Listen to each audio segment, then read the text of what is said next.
Ötən dərslərdən xatırlayırsınız, satın almaların fundamental nüanslarından biri də satın alma planının olmasıdır və satın alma planı necə olur, necə formalaşır? Bilirsiniz ki, biz təlimimizdə həm dövlət satın almalarından da misallar gətiririk, amma ki, daha çox korporativ özəl şirkətlərə məxsus satın almaların proseslərindən bəhs edirik.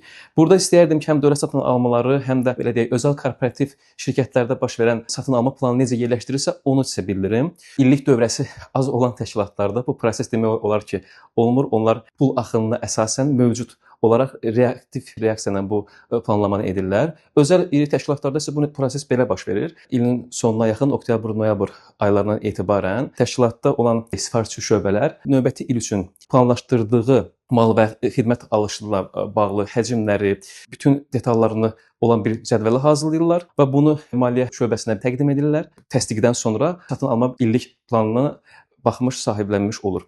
Və bu satın almanın illik planı satın almaçıya nə verir? Belə deyək, müxtəlif şöbələrdən bəzən ola bilir ki, eyni predmetin alışı olur və burada konsolidasiya üçün belə deyək bir alan olur və bu konsolidasiya üçün də bir imkanlar yarana bilir.